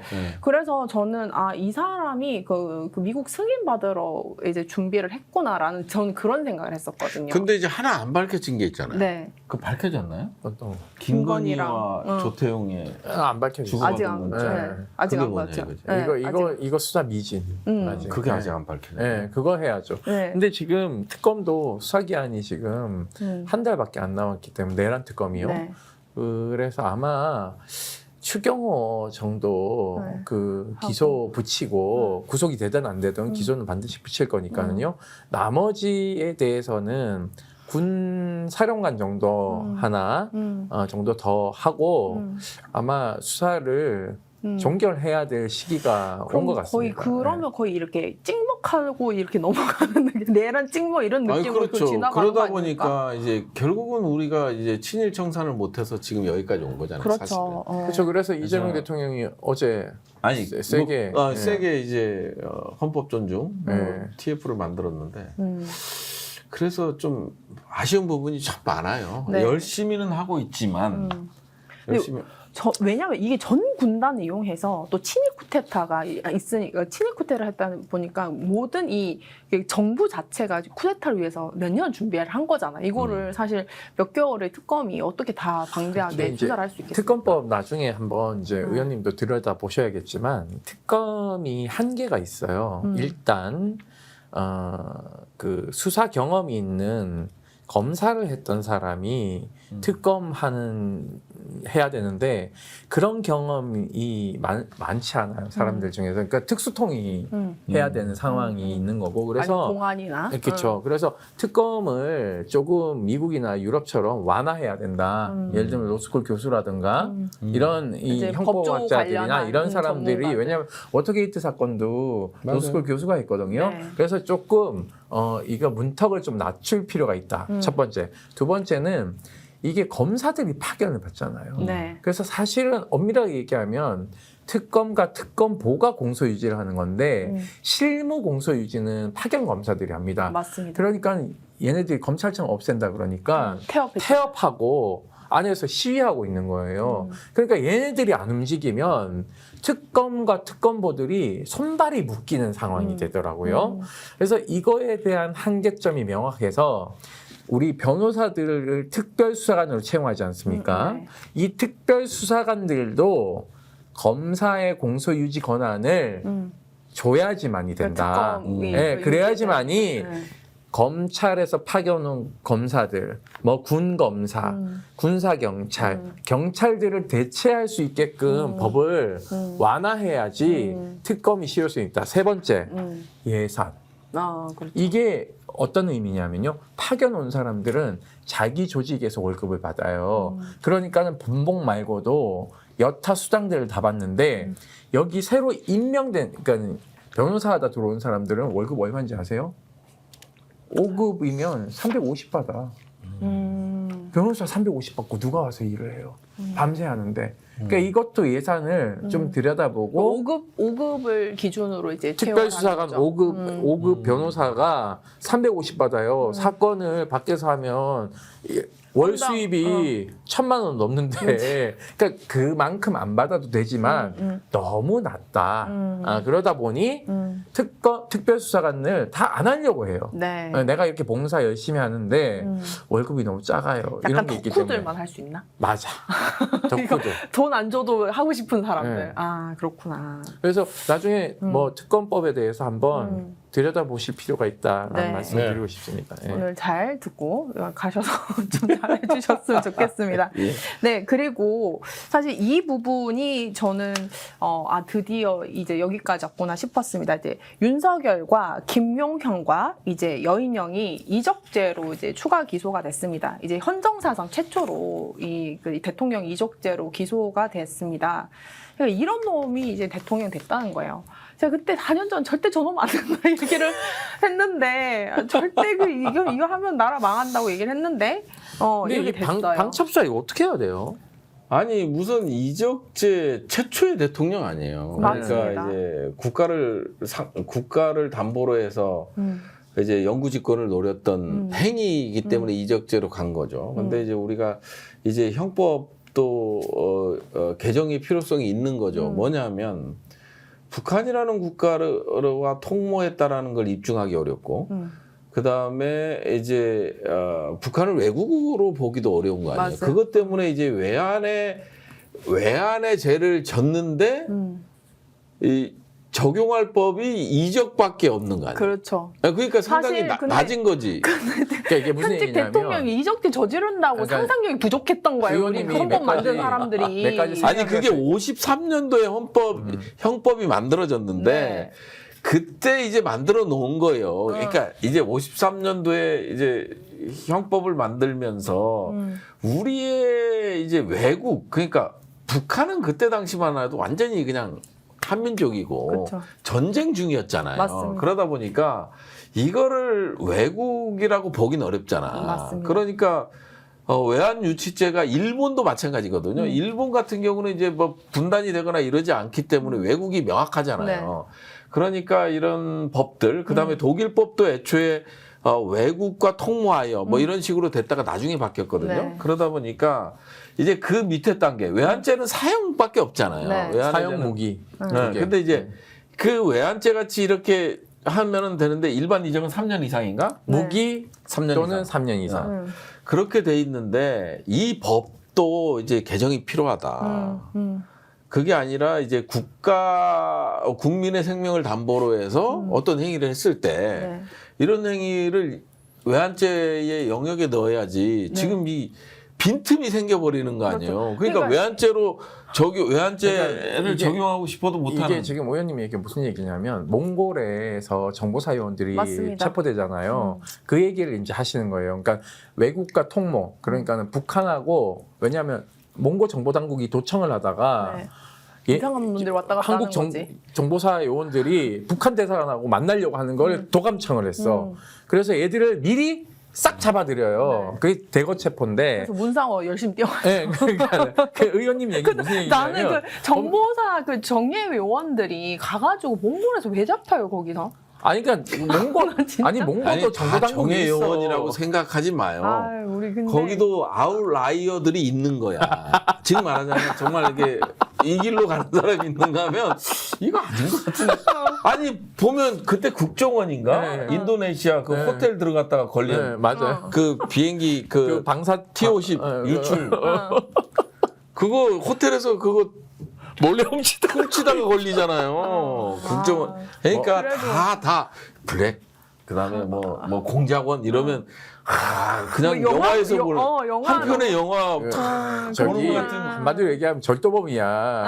아니, 뭐냐면 고급 절도범. 워터게이트 사건도 민주항사에 독점 장치 넣으러 갔다가 그 경비한테 걸려. 그래서 그 마피아들 마약 단속하러 온 그 단속원들이 들어가가지고 잡아내는 거거든요. 네. 그러니까 뭐냐면 한 끗 차이야. 아니 그래서 다 네. 뭐 이렇게 블랙 요원이고 뭐 공작 요원이고 해서 다 그냥 그거 한 건 아니고 그래요? 아웃라이어들이 있죠. 근데 이제 이적죄라는 게 사실 그 한자로 풀어보면 적을 이롭게 한다라는 그렇죠. 거잖아요. 그러니까 네. 왜냐하면 이게 이적죄 하면 일반 대중들은 잘 모를 수가 있어요. 네. 그러니까 근데 적을 이롭게 하는 현직 대통령이었다는 거죠. 아니 너무- 그게 너무- 평양 무인기예요. 어. 평양 무인기. 그래서, 근데 이게 이제 이적죄가 외환죄의 벌목 중에 하나예요. 그렇죠. 그렇죠. 그래서 바로 밑에. 이제 여기 외환이라고 하면 아까 의원님이 얘기한 것처럼 북한을 그런 국가로 인정할 것이냐와 통모. 아니냐. 그러니까 통모에 대한 입증. 그러니까 뭐냐면 북한하고 이것을 알고 서로 정보를 교환해서 이렇게 하자라고 짠 것을 입증하기가 어려워요. 왜냐하면 그 북한 보위부를 불러서 신문할 쏠 거야. 수 어떻게 할 없잖아. 거야. 그러니까 할 수 없기 때문에 입증이 어렵다. 1. 2번째 입증을 한다 하더라도 외환이니까 외국으로 북한을 볼 것이냐에 대해서 이것이 들어가면 분명히 법리로 깰 거기 때문에 그냥 일반 이적죄가 그건 가능하죠. 네, 그러니까 이제 그 입증은 된 거잖아요. 이적이라는 그렇죠. 게 입증은 된 건데 평양에 무인기를 보냈잖아. 네.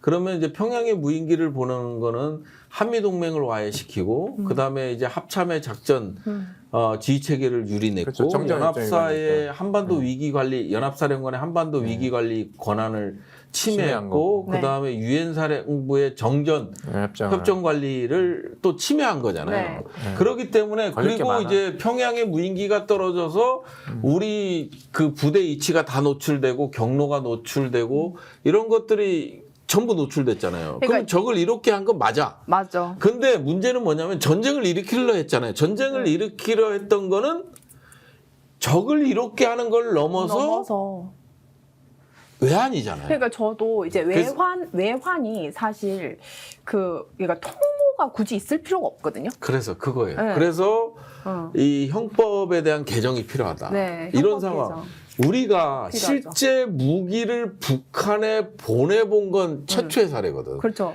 전부 남한에서만 이루어졌어요. 막 댓글 공작하면서 이제 맞아. 뭐 일어나고 그다음에 그쵸. 뭐 저 어디 중국 가갖고 북한 참사 만나갖고 야 총 몇 발 쏘아줘 뭐 이런 거만 있었지. 북풍유도하고. 그렇죠. 평양 상공에 320m까지 무인기가 3m, 2m짜리가 이 폭이 날개 폭이 3m, 길이가 2m짜리가 날아다니면서 소왕 하면서 경운기 소리 내면서 거기를 돌아다녔는데 그러니까 근데 네. 이게 이 약간 외환죄로 가야 되는 거예요.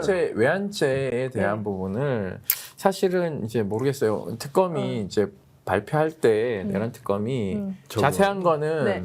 군사기밀상 더 이상 발표 밝혀졌다. 못한다라고 하는데 그거는 재판에서 밝혀질 거예요. 예, 이제 입증을 할 건데 저는 이제 공소장을 아직 못 봤기 네. 때문에 그리고 증거 현출을 못 봤기 때문에 조금 따져봐야 될 지점은 있지만 공소장이 왔어요. 아 왔어요? 왔어요? 국회는 네. 왔는데 네. 2급으로 왔어. 저도 아, 아직 그러니까 못했어요. 그렇군요. 보셔야 되고 네. 왜냐하면 외환 유치죄에 대해서 네. 미수도 적용이 가능해요. 그렇죠. 미수범 그러니까 처벌 규정이 이제 있습니다. 미수범도 처벌하게 돼 있어요. 그러면 미수범은 처벌한다라고 하니까 미수범도 동일하게 처벌해요. 네. 그러니까 아까 얘기한 사형, 무기가 가능하기 때문에 미수범으로도 공소사실을 일부 변경할 수 있어요. 그래서 주의적 공소사실과 예비적 공소사실. 그러니까 주의적 공소사실은 뭐 일반 이적죄를 하고 예비적인 예비적으로. 공소사실을 외환유치죄 미수 이렇게 해서 걸 수도 있는데 그거는 아마 특검에서 더 법률 따져봐야 검토를 되지만 우리도 네. 법률을 잘 따져봐야 된다. 그렇죠. 지금 이번에 이 외환 이적죄 기소를 하면서 이제 네. 여인형의 메모가 공개가 됐습니다. 그렇죠. 이제 박지영 특검보가 이제 수사 과정을 해서 증거를 통해 설마가 사실로 확인되는 과정은 이제 수사에 참여했던 모든에게 실망을 넘어서 참담함을 느끼게 했다라고. 그렇죠. 그러니까 작정하고 진짜 얘기했던데. 그러니까 현타 소위 말해 현타가 왔을 것 같아. 이런 놈들이라는 생각을 했을 거 아닙니까? 이런 놈들이 국가를 운영했어. 그렇죠. 아니 그러니까 국민의 생명과 재산을 지켜야 될 이게 그 메모입니다. 예, 이게 그 그래서 메모예요. 천재일우의 기회를 찾아서라고 네. 하는데 네. 정말 보는 게 최종 상태는 저강도 드론 분쟁의 일상화. 네, 저는 이게 저 지금 보시면은 첫 번째가 그 체면이 손상돼서 반드시 대응할 때, 그러니까 이 솔직히 제가 좀 속어를 쓰겠습니다. 빡치게 한다는 거잖아요. 그러니까는 전단이잖아. 그것도 그렇죠. 평양에다. 네, 그리고 왜냐하면 저기 보시면은 빡치게. 아니 맞잖아요. 맞아요. 이게 그냥 적정하게 대응해야지 이게 아니라 그렇지. 진짜 왜 짜증이 나는 그런 지점만 했는 게 여기 보시면은 저기 체면 손상된 데가 핵시설이 자기 자존심이잖아요. 북한의 자존심인데 그걸 건들거나 아니면은 우상화 본거지. 삼지야. 우상화 본거지. 그리고 김정은 휴양소 이런 데 이제 건드려서 그러니까 굉장히 짜증이 나게 하자라는 그런 거에 이제 당연하게 자존심 때문에라도 반드시 보복할 수밖에 없는 것으로 근데 여인형이 간이 작네. 아니 보니까. 그거 보면 최종 상태는 저강도 드론 분쟁의 저 일상. 이게 제일 문제라고 생각해요. 이게 당구장 표시가 있잖아요. 네. 결국은 뭐냐면 우리가 할 수 있는 건 핵시설 2개소를 그래. 때릴 수도 없고 네.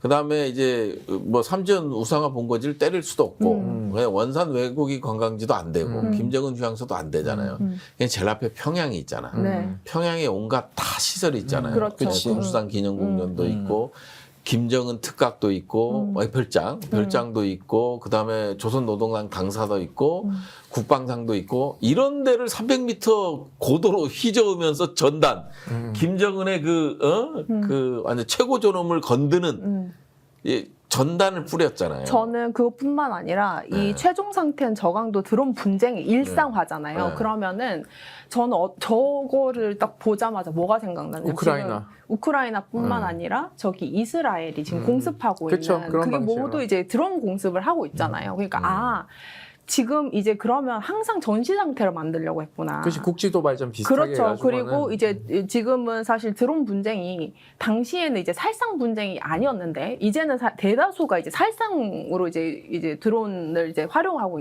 있지 않습니까? 그래서 저는 저게 이제 그 드론이 왔다라고 하고 나중에는 국내에 있는 어떤 정치인이나 피격하거나 이런 것들도 그냥 북한 그 드론이 했다. 소행이다. 이런 식으로 하려는 그런 것들 그래서 일상화를 정찰하는 저 단어가 너무 소름이 끼치는 거예요. 그래서 뭐 정찰 및 전단 직전 뭐 그리고 이제 물리적 격추라고 했고요.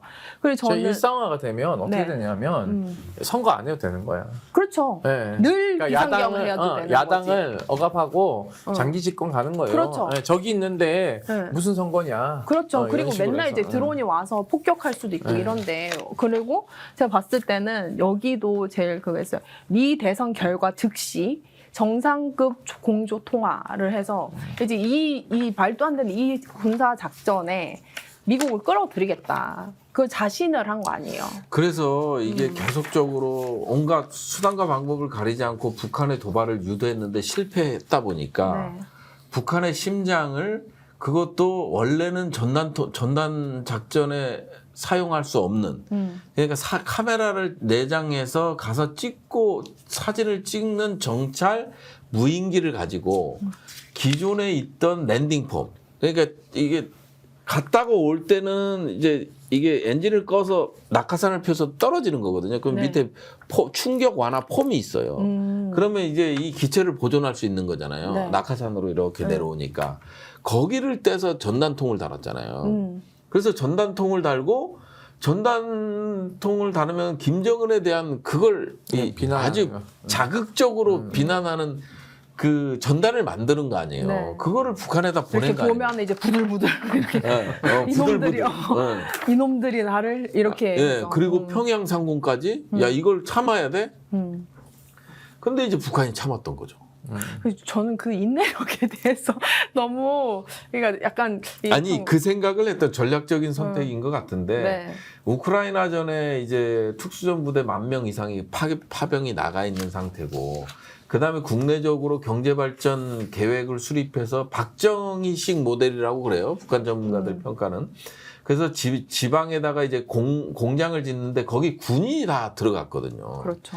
군인이 다 들어간 상태고 이런 상태에서 한국이 이제 북한도 정보 분석을 할 거 아니에요. 네. 그렇죠. 윤석열이 왜 이런 패턴의 군사작전들을 하느냐? 그러면 근데 전쟁을 유발하려고 네. 했다? 그 사람들이 윤석열 이 행동들을 계속 봤을 거 아니에요. 이렇게 뭐 도청을 하든지 네. 계속 이렇게 감청을 하든지 이렇게 그렇죠. 막 그 스파이를 했을 네. 거 아니에요. 뭔 생각을 했을까요? 진짜 희한한 겁니다. 아니 그 진짜? 북한 입장에서는 윤석열의 인식은 여기서 하면 우리가 이제 도발을 하면 저쪽에서는 응징을 할 테고 그러면 전쟁으로 간다라는 생각을 했을 거예요. 그렇죠. 생각을 하는데 지금 남북이 이렇게 대치하는 상태면 관계가 없는데 우크라이나 전쟁이 그렇죠. 있는 거야. 그러니까 두 개 전선을 가지고 했을 때는 우리는 자칫하다가 이 정권이 끝난다라는 생각. 그렇죠. 그런 생각에 최대한 절제했던 것 같아요. 최대한 절제하고 우리도 그러잖아요. 북한에서 오물풍선이 넘으면 선을 넘으면 진짜 제대로 대응하겠다. 합참에서 그 발표를 저는 정말 오물풍선이라는 생각을 한 게 너무 웃긴 거예요. 그래서 그 선을 넘는 게 그 선이 뭐냐. 이거에 대한 얘기는 합참에서 네. 정확히는 얘기를 안 하는데 네. 결국은 대한민국 국민의 사망이겠죠. 그렇죠. 네, 사망이 됐으면 니네는 진짜 우리가 응징보복하겠다. 네. 이걸로 간 거지. 네. 그러니까 북한도 마찬가지예요. 자기네가 뭐 누가 다치거나 이러지 않았기 때문에 자존심은 상하지만 여기서 전쟁이 만일 우리의 응징에 의해서 남북이 충돌을 하면 우크라이나 전쟁도 이게 잘 안 될 그러니까요. 거고 두 개 전선에서 싸워야 되는 입장에서 자칫하다간 저 야, 이거- 오물풍선이 둥둥둥 와서 그 대통령실 그 마당에 떨어졌을 때 저는 그때 너무 아니 이게 현실이야? 이 현실감도 없고 너무 무슨 코미디 영화도 아니고 그런 느낌을 되게 받았었거든요. 그래서 이제 네. 확실히 북한도 우리 측하고 전쟁을 일어났을 때 김정은 정권의 몰락도 하나의 시나리오로 있었기 때문에 참지 않았나. 그렇죠. 그리고 중국하고 관계도 그때는 소원했기 때문에 네. 그 여러모로 이제 전선이 두 개가 됐다간 끝장난다고 생각할 수도 있죠. 네. 네, 이제 마지막입니다. 마지막이요. 이제 이거는 우리 그 임태훈 소장님이 방송마다 한 거의 7회까지 했으니까 7화 내도록 했던 신상필벌. 네. 드디어 네. 이제 이 이재명 정부가 신상필벌을 본격적으로 하겠다라고 이제 내란 청산을 이제 행정부 차원에서도 본격적으로 하겠다라는 이제 그 의지를 이제 발표를 했습니다. 그 이재명 정부의 내란 가담 공직자를 이제 색출하겠다. 이게 주로 이제 뭐 국방부 부처 그리고 뭐 기재부도 지금 아예 특정을 했던 것 같아요. 뭐 행정부도 그렇고 이런 그 행안부도 그렇고 이렇게 되는데 그 여기에서 가장 그 요번 국정감사에서까지 나가셔서 신상필벌한다. 이제 그리고 누가 이제 몰래 그 내란에 가담했는데 지금 승진했다고 다 일러 바치셨던 우리 임태훈 선생님. 아니 그리고 이번에 장군 인사가 나잖아요. 네. 그때도 하실 거죠? 기자회견. 할것 같은데. 잘못되면은 해야 되는데요. 네. 내란 TF가 지금 이제 구성이 곧 이제 사실은 이제 헌법수호 이렇게 이제 얘기했지만 사실 내란 청산 TF죠. 네. 내란 청산 TF고. 근데 이게 이름이 너무 좀 그래요. 제 취향 아니야. 아니 약간 저는 이재명 정부가 다 좋은데 너무 점잖으려고 하는 것 같아요. 원래 그런 캐릭터가 아니었지 않나요? 아니요, 그러니까 이게 지금 어. 뭐냐면 그 대통령 입장에서는 이게 지금 총리께서 지금 그 건의해서 그 총리실의 TF가 구성이 되는 겁니다. 네. 그렇죠. 이게 이제 만들어지게 되는 거고 아까 말씀하신 것처럼 중앙부처 49개가 대상이에요. 네. 49개가 대상이고 그 집중 점검을 이제 쭉 하는데 집중 점검 대상은 군, 경입니다. 그리고 이제 총리실, 기재부, 외교부, 법무부, 행안부, 문체부, 소방청, 해경 뭐 이렇게 쭉 들어가요. 국방부도 포함되고 합참도 포함되는데요. 그러니까 여기서 그냥 대강대충 하지 않겠다라는 겁니다. 왜냐하면 최근에 국방부도 자체적으로 감사관실에서 감사를 실시했는데 이게 의미가 있었나요? 대통령실로 보고가 됐어요. 아, 네. 대통령께서 이걸 보고 받으셨는데 뭐 택도 이렇게. 마땅찮았겠죠. 왜냐하면 저희가 내란 가담자들이 진급했다는 발표를 몇 번을 하지 않았습니까? 그러니까 이미 우리가 발표한 자료도 있고 뭐 비교 분석했을 수도 있고요. 그리고 그 사이에 정보가 많이 쏟아졌기 때문에 대통령실도 이것이 이거 뭐야? 이렇게 하는 건가요? 문제가 있다고 보는 거죠. 거기에 지금 검찰이 그 대검도 지금 그렇죠. 선관위 들어가는 거에 대해서 사전 협의를 했죠. 정보사랑 하고 이랬기 때문에 이거 그냥 대충 해서는 안 되겠구나. 그렇죠. 왜냐하면 이런 식으로 인사 2번 돌려버리면 그 내란 가담자는 세탁이 됩니다. 당연하죠. 네, 그래서 이것을 발본색원하기 위해서 이 혁신에 가까운 이제 TF를 구성하고 그걸 각 부처가 TF를 구성하지만 총리실이 컨트롤하겠다. 외부 자문단도 구성해서 대면 조사도 하고 모든 방법을 가리지 않고 거의 수사에 준하게끔 하겠다는 방침인 것 같습니다. 근데 거기에 지금 국무총리 산하의 검찰개혁 추진단에 네. 검찰개혁을 반대했던 사람들이 80%가 있어요. 교수들이. 그렇군요. 네. 지금. 네. 그래서 저희가 이제 그 수사권을 줘야 된다. 무조건. 네. 검찰 수사 잘한다는 네. 사람들이 거의 한 4명 빼고 거기 다 이제 네. 열 몇 명, 거의 20명이 넘는 사람들이 다 이제 검찰 편인 사람들이 다 들어가 있어요. 그래서 네. 이거를 좀 알리고 싶고요. 그리고 또 하나 더는 그 검사나 경찰, 그러니까 실제 이제 수사 권한 있는 쪽이 그 정부 차원에서 한다고 솔직히 좀 우습게 보지 않을까요? 저는 이거는 대통령 지시사항이라서 우습게 볼 문제는 아닌 것 같고 그리고 무엇보다도 국무총리께서 계엄을 처음에 할 거라고 네. 폭로를 하셨기 때문에 이 내란 청산에 대해서는 국무총리의 어떤 그 자기 의지도 의지지만 일종의 숙제라고 생각하실 겁니다. 그렇기 때문에 그날 국무회의에 앞서 좀 건의드릴 게 있다라고 하면서 양해해 주시면 발표하겠다고 해서 대통령하고 사전에 조율하고 발표하는 것이거든요.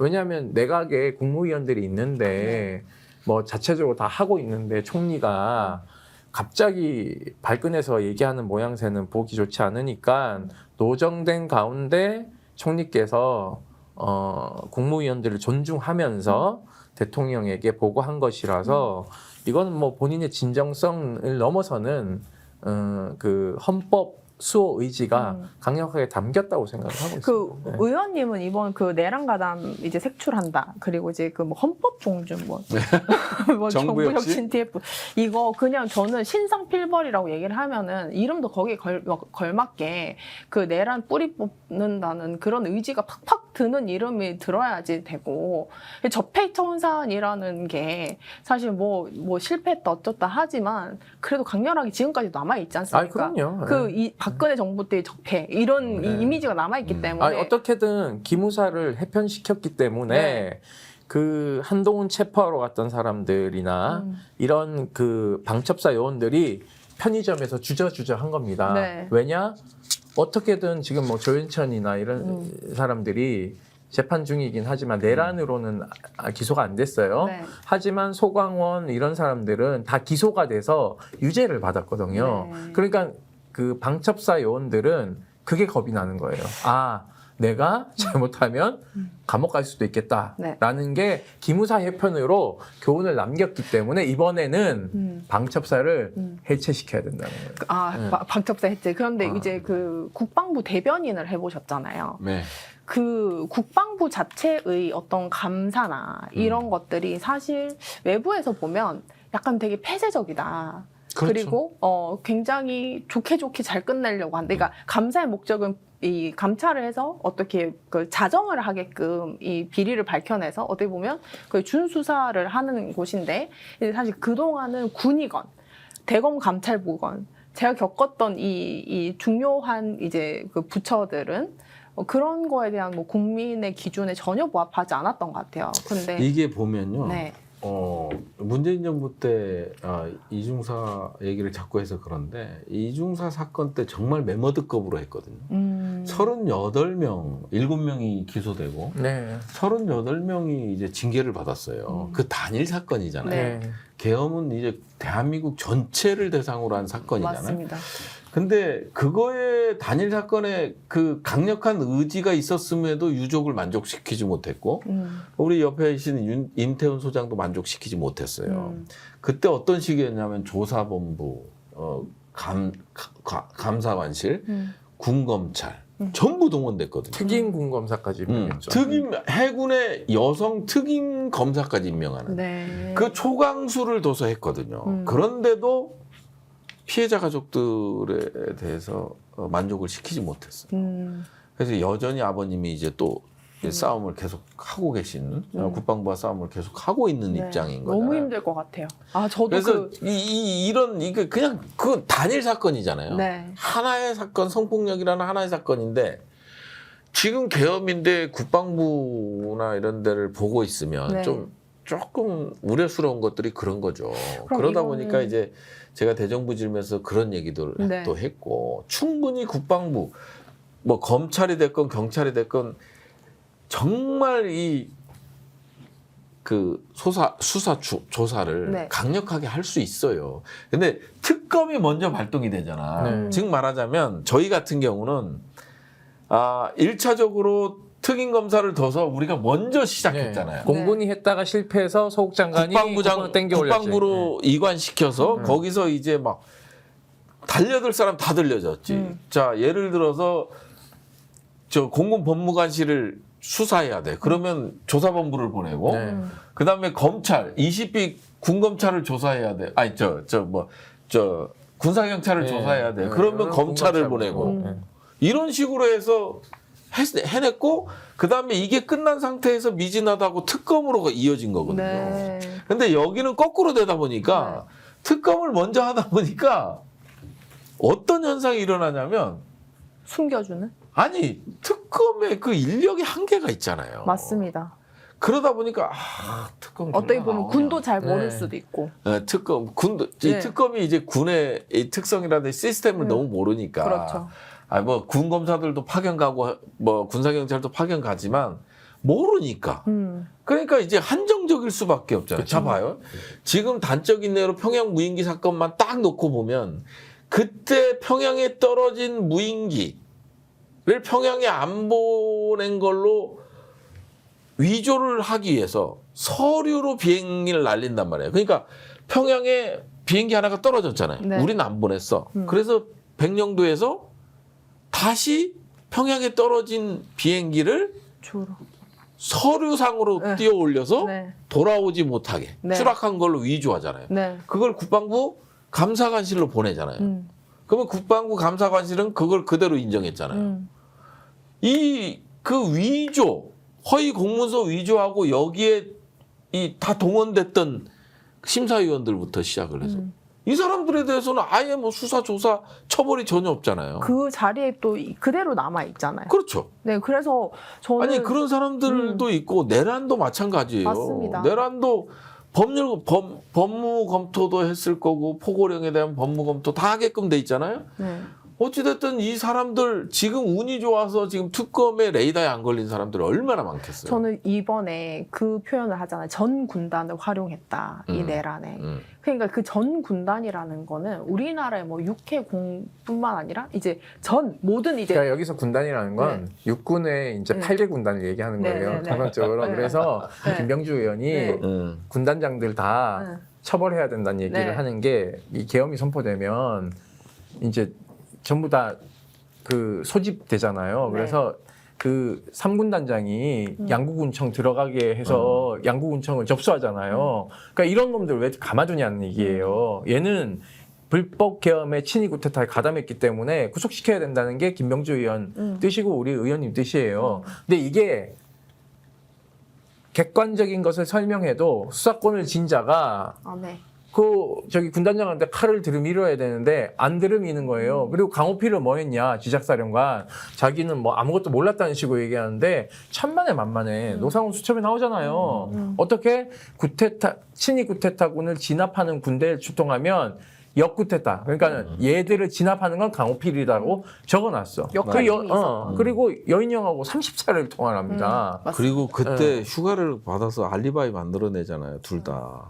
네. 대단하네. 그러니까 근데 전역시켰어. 네. 그러니까 이런 것들이 미진하면 어떻게 되냐? 제4의 구테타가 또 일어나지 말라는 법이 없다라는 거예요. 그렇죠. 저는 네. 근데 이게 좀 늦은 거 아닙니까? 여당 의원님? 반년 지나서 이거 되는 겁니까? 아 그래도 이제 꾸준히 해서 청산을 하려고 노력하고 있습니다. 아니, 왜냐면 저는 사실 지금 이재명 대통령이 처음에 이제 그 정권 교체를 하자마자는 네. 약간 국가 안정을 조금 더 바라는, 그게 더 중요하다. 이제 민생이나 이런 것도 중요하다는 취지로. 근데 민생은 네. 진짜 중요하긴 해요. 네. 중요한데 사실 그 6개월 동안 지금 이제 보면 보다 안 되니까 이것들이 눈비 돌아올 줄 알았는데 아직 아니야. 이렇게 된 거 아닌가. 아니 그래서 이제 네. 특검과 이게 사실은 이 헌법 존중 정부혁신 TF도 이름 바꿔야 돼. 특검하고 같이 가야 돼요. 같이 갔어야 됐어. 맞죠. 그러니까 같이 했어야 행정부 왜냐하면 전체. 행정 사무의 징계라는 게 있잖아요. 네. 그다음에 이게 형사법 그쵸. 네. 상에 이제 형법상에 이제 형사적인 수사, 수사 있고. 기소, 수사 기소가 네. 있잖아요. 네. 근데 이걸 따로 가다 보니까 아니 사실은 특검에서 딱 결론을 내버리면 또 이제 그 관여된 사람들 소극적으로 관여됐든 뭐든 이거는 법 위반에 해당될 수 있고 최소한 징계 사유까지 근데 되는 벌써 사람. 그렇게 얘기하고 있대. 그러니까 감사관실에서 부르면 나 특검 수사 받고 왔는데요. 별 문제 나 없었다. 참고인이고 별 문제 없었다. 이렇게 얘기를 하고 돌아다녀. 아니, 그렇지만 그러니까 국민권센터는 이미 다 그런 걸 파악하고 있어서 가만 안 둘 거예요. 그래서 좀 아쉬운 점이 있다면 네. 이게 동시 출발했어요. 그러니까 이제 오히려 만약에 그 내란 청산 이제 그 TF가 이제 행정부 차원에서 했으면 감찰이 이게 강력하게 이제 했으면 그러니까 이제 오히려 수사를 제가 그때- 의뢰를 할 수도 있었고. 그때 저희가 했을 얘기한 텐데. 게 이게 이제 내란 전담 재판부 네, 내란. 그리고 내란 청산 특별위원회 위원회. 이런 네. 것들을 같이 만들어서 그리고 내란 특별법도 만들었어야 돼요. 그러니까 이제 발의는 했었어요. 네. 언제 반민특위 통과되는 거예요? 박찬대 의원이 1호로 발의했었잖아요. 지금 안 되는 거예요? 그러니까 반민특위처럼 그렇게 해서 패키지로 가야 된다는 네. 얘기를 했는데 이게 사실은 이제 특검이 출범하고 당연히 이제 3특검이 동시에 출범하니까 이 정도면 다 이제 청산할 수 있다라고 판단한 건데 이제 저놈들 이렇게 끈질기지 몰랐지. 그러니까 중요한 건 이렇게 독버섯처럼 퍼져 있는지는 사실은 상상도 못했을 거예요. 네. 아니 그리고 이제 국민의힘 그 방탄 계엄 옹호 했던 분들 국회의원들도 있잖아요. 네. 그런 분들에 대한 조사도 전혀 안 이루어지고 있는 맞습니다. 거잖아요. 지금 그런 상황이기 때문에 이제 특검이랑 이게 TF가 같이 출발했으면 특검 입장에서는 상당히 이제 수사를 하기 상당히 편했죠. 그렇죠. 네. 그래서 보니까 이제 2월 전에 2월까지 마무리하는 걸로 정리를 해놨더라고요. 그러니까 12월 말에 이제 내란 특검이 수사 종결하니까 11월 지금 한 20매체 빨리 출범을 시켜서 빨리빨리 착수하면 되는데 그거 뭐 제가 봤을 땐 그 일단 밝혀진 사람들이 좀 있기 때문에 1차, 2차, 3차로 나눠서 그 징계 의뢰하면 저는 크게 문제 없다. 그리고 수사는 특검이 끝난다고 끝나는 게 아니라 그렇죠. 국수본이 그 그렇죠. 수사를 이어갈 수 있기 때문에 예. 국수본하고 군사경찰, 그러니까 조사본부 이런 데서 하면 돼서 근데 나머지 것들에 대해서 우리가 내란 특검이 못 밝힌 것들에 대한 것들은 조사를 해보고 수사 의뢰할 수 있으면 수사 의뢰해버리면 되는 거예요. 근데 저는 네. 이제 이 마무리적으로 어떤 거냐면 제일 우려가 된 게 그거예요. 그 벌집 들쑤셔놓고 뒷감당 안 하고 끝내는 게 제일 사실은 기억이 그런 느낌이 들죠. 네, 왜냐면은 지금 사실 국민들도 다 그런 느낌을 21년 갖고요. 당시에 제가 그 고발 사주 사건 당시에도 대검찰청 그때 뭐 이제 뭐 검찰 개혁을 막 마지막으로 하려고 했는데 좌절이 되고 정권 내주고 이러니까는 지금 그 검찰들 눈빛이 그렇게 바뀐 이유가 다 그런 이유예요. 그리고 저는 오히려 이런 것들이 정말 단호하고 악착같이 이제 응징을 하겠다라는 차원이 아니면은 괜히 이제 같은 부처 안에서 정만 만들고 너는 이제 내란 TF 측 그리고 오히려 그러니까 조사 받은 측 이런 식으로 갈려가지고 행정 공무원이 우리나라에 몇십만 명 아닙니까? 그러니까 네. 그런 것들이 사실 지금 이 정부 초반인데 이게 그냥 분위기만 망쳐놓고 하면 뭐 그렇게 안 되도록 이제 해야죠. 네, 후반- TF 구성부터 시작해서 네. 이제 TF 구성을 이상하게 하면 그것부터 비판하고 가야 되는 네, 거고. 후반부 갈수록 그 행정부 공무원들이 이재명 정부에게 오히려 협력적이지 않고 약간 또 다른 태업? 기분 나빴다 이거죠. 약간 저는 그런 것들도 사실 조금 우려가 되긴 합니다. 네. 아무튼 예. 우리 의원님들이 네, 의원님들이 잘 해주시고 네. 특히 우리 임태훈 소장님과 이제 두 분이 멋진 콜라보레이션 기대합니다. 예. 네. 방첩사를 어떻게 좀 해야 되는데. 네. 해주실 거죠? 네. 알겠습니다.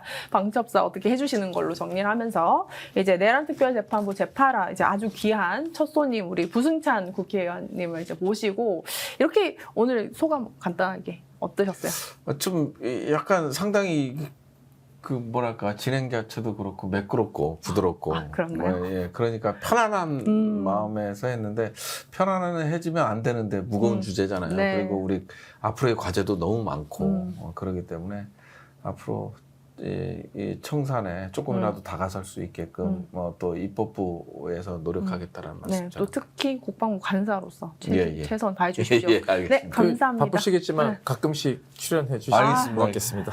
저희 오늘 약속하고 가신 거예요. 네. 감사합니다. 네, 그러면 이렇게 마치도록 하겠습니다. 네, 내란특별재판부 다음 시간에 만나 뵙겠습니다. 감사합니다. 고맙습니다. 애청자 전용 상품을 만들었는데 자동차 보험 또한 보험의 점검이 필요합니다. 꼼꼼하게 보장이 되어 있는지 다 체크해드리고 있습니다. 바로 상담 가능하고 즉시 비교 견적해드리는 1644-1226 자신 있다 비교하라. 저희가 스픽스 애청자 전용 상품으로 만든 만큼 1644-1226을 전화주셔서 꼭 상담 받아보시길 바라겠습니다. 여러분들의 응원, 격려 그리고 혜택 돌려드리겠습니다. 여름 민어에 이어 겨울 대방어회 왔습니다. 우와, 가격, 품질 압도적으로 좋습니다. 28,900원에 400g 이렇게 포장해서 소스까지 함께 보내드리고 있습니다. 스픽스몰 공동구매 전국 최저 가격에 도전합니다. 믿고 구매해 주십시오. 드시고 있는 게 뭡니까? 와, 한우 뭉태기 그리고 육회인데요. 어떻게 이렇게 맛있습니까? 당일 도축한 제품 여러분께 보내드리고 있는데 가격 29,900원에 총 400g 대단한데요. 와, 쉽게 먹을 수 있다는 여러분 행운 아니겠습니까? 저 믿고 한번 드셔보십시오. 완전 맛이 짱입니다. 자, 직접 먹어보겠습니다. 네. 자, 어떻습니까?